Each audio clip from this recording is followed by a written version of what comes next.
এই লাইট হাউসটিকে পাহারা দিতে আপনাকে বছরে প্রায় 15 কোটি টাকা দেওয়া হবে। সঙ্গে রয়েছে অফুরন্ত সুযোগ সুবিধা, যেমন এখানে থাকবে না আপনার কোনো বস। আপনি সম্পূর্ণ একা নিজের ইচ্ছে মতো ঘুমোতে পারবেন, মাছ ধরতে পারবেন, যা মন চায় তাই করতে পারবেন। আপনার কাজ থাকবে শুধুমাত্র দেখা যে এই লাইট হাউসের লাইটটি ঠিকঠাকভাবে জ্বলছে কিনা। যদি লাইটটি কখনো বন্ধ হয়ে যায় তাহলে সাথে সাথে লাইটটিকে আবারও অন করে দিতে হবে। ব্যাস এইটুকুই আপনাকে করতে হবে। আপনি চাইলে সারাদিন শুধু পায়ের উপর পা তুলে ঘুমিয়ে থাকতে পারবেন এবং মাসের শেষে কোটি কোটি টাকা গুনবেন। চাকরিটা পেতে খুব ইচ্ছে করছে নিশ্চয়ই, তবে অ্যাপ্লাই করার আগে জেনে নিন এত সুযোগ সুবিধা থাকার পরেও এটা পৃথিবীর মধ্যে সবচাইতে ভয়ঙ্কর একটি কাজ কেন। এই লাইট হাউসটি ঠিক একদম সমুদ্রের মাঝখানে অবস্থিত। এখানে থাকা অবস্থায় আপনি কারোর সাথে যোগাযোগ করতে পারবেন না। একাকিত্ব আপনাকে সবসময় ঘিরে থাকবে। সব থেকে ভয়ঙ্কর ব্যাপার হলো প্রায় সময় এখানে বেশ বড় বড় ঝড় হয়, আর সেই সব ঝড়ের তাণ্ডব এতটাই ভয়ঙ্কর যে মাঝে মধ্যে সমুদ্রের জল টাওয়ারের উপরে উপচে পড়ে, যার ফলে এই কাজে মৃত্যু পর্যন্ত হতে পারে। আরো কি কি মহাবিপদ এখানে পথ পেতে আছে তা তো একটু পরেই জানতে পারবেন।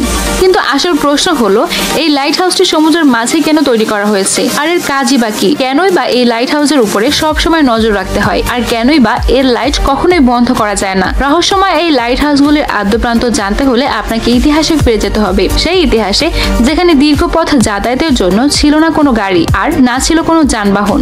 তখন বিশাল লম্বা পথ পাড়ি দেওয়ার জন্য একমাত্র উপায় ছিল জলপথ। সেই সময়কালে ক্যাম্পেট মারিয়াস নামের একজন অসাধারণ নাবিক ছিলেন। তিনি প্রতিকূল অবস্থাতেও সমুদ্র ভ্রমণের জন্য বেশ বিখ্যাত ছিলেন।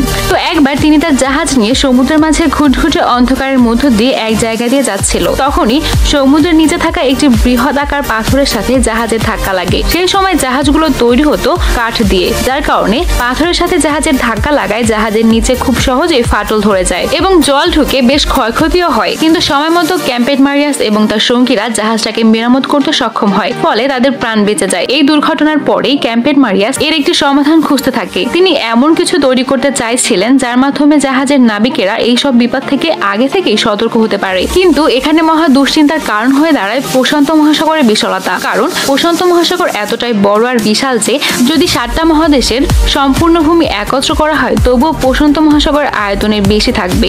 হাজার হাজার বছর আগে যখন নাবিকরা এই বিশাল সমুদ্র পাড়ি দিয়ে যাতায়াত করত তখন তাদের সমুদ্রের নিচে থাকা কোনো কিছু সম্পর্কে কোনো ধারণা থাকতো না, এমনকি তাদের সামনে থাকা রাস্তা সম্পর্কে কোনো আইডিয়া থাকতো না।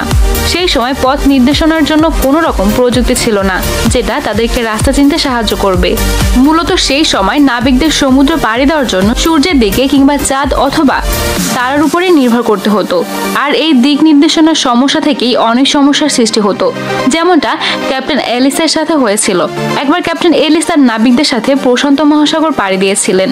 তো একদিন রাতে হঠাৎ করে ঝড় শুরু হয়, পুরো আকাশ ঢেকে যায় কালো মেঘে। স্বাভাবিকভাবে আকাশের সব তারাও মেঘের নিচে ঢাকা পড়ে যায়, যার কারণে প্রচন্ড ঝড়ের মধ্যে তারা রাস্তা হারিয়ে ফেলে। যখন সকাল হয় তারা দেখতে পায় বিশাল সমুদ্রের মাঝে তারা হারিয়ে গেছে। তাদের কাছে তখন খাওয়ার জন্য কিছুই ছিল না, এমনকি খাওয়ার জন্য জল অবধি ছিল না। ক্ষুধা ও তৃষ্ণায় নাবিকদের অবস্থা বেশ খারাপ হয়ে যায়। তারা সমুদ্রের বিশাল জলের মধ্যে থেকেও জলের অভাবে তৃষ্ণায় কাতর হয়ে গিয়েছিল, যার ফলে অনেক নাবিক মারাও গিয়েছিল। এরপর অনেক কষ্টে অনেকদিন পর ক্যাপ্টেন তীরের দেখা পায়। এরপরেই মূলত লাইট হাউস তৈরির যাত্রা শুরু হয়। মিশরের ভূমধ্য সাগরের পাশেই ছিল আলেকজান্ড্রিয়া। সেই সময় সেখানকার শাসক ছিলেন টলেমি দ্য সেকেন্ড ফিলাডেলফিয়া। কিন্তু এই রাজ্যের জন্য সেই সময় সব থেকে বড় সমস্যা ছিল তাদের অবস্থান বা লোকেশন। আপনি যদি এই ছবিটি একটু ভালো করে লক্ষ্য করেন তাহলে বুঝতে পারবেন এই শহরের মধ্যে প্রবেশের জন্য এই সরু পথ দিয়ে তাদের যাতায়াত করতে হতো। আর এই জায়গার আশেপাশেই অনেক বড় বড় পাথর ছিল, যার ফলে এই শহরে বাণিজ্য করতে আসা জাহাজগুলো যখন এই রাস্তা পার হতো তখনই খুব সহজে পাথরগুলোর সাথে জাহাজগুলো ধাক্কা লাগতো।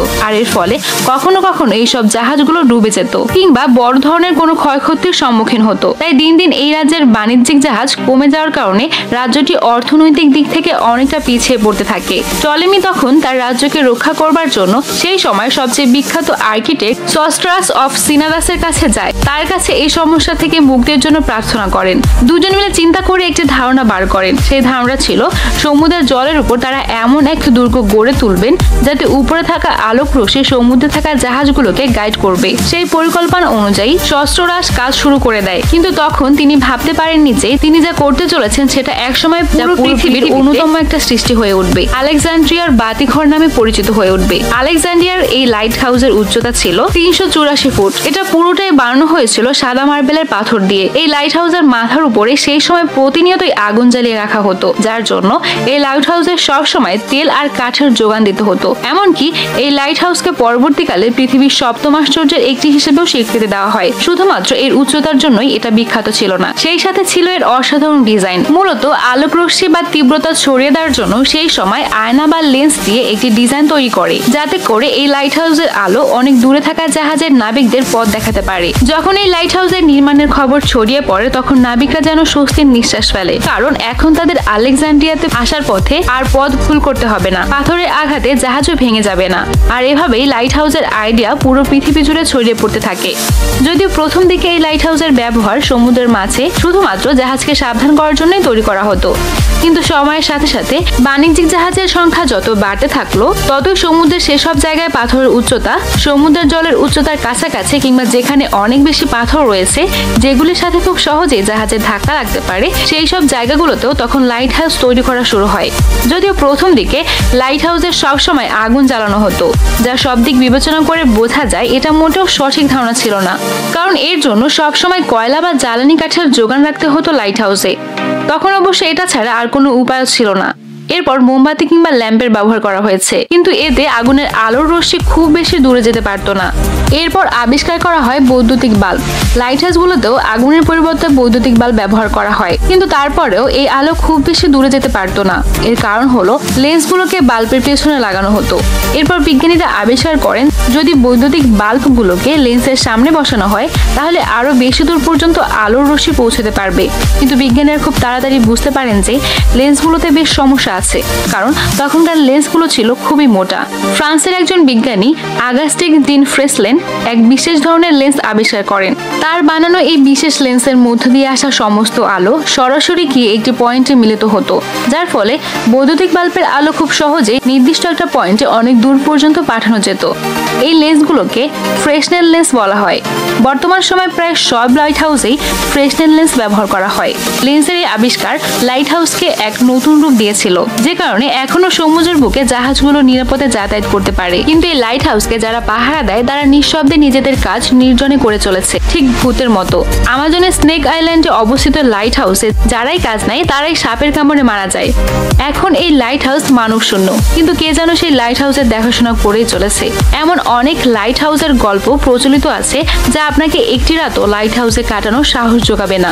আর এর জন্যই তো কোনো স্বাভাবিক মানুষকে এত পারিশ্রমিক দেওয়ার পরেও নির্জন এই লাইট হাউসগুলোতে তারা থাকতে চায় না, কারণ কেউ কখনোই নিজেকে এই ভয়ঙ্কর এবং নির্জনতার মাঝে হারাতে চায় না। তো বন্ধুরা, এই ছিল বিচিত্রার আজকের ভিডিওটা কেমন লেগেছে তা অবশ্যই কমেন্ট করে জানাবেন। যদি এতটুকু ভালো লেগে থাকে তাহলে অবশ্যই লাইক করে দেবেন এবং সাবস্ক্রাইব করে আমাদের পাশেই থাকবেন।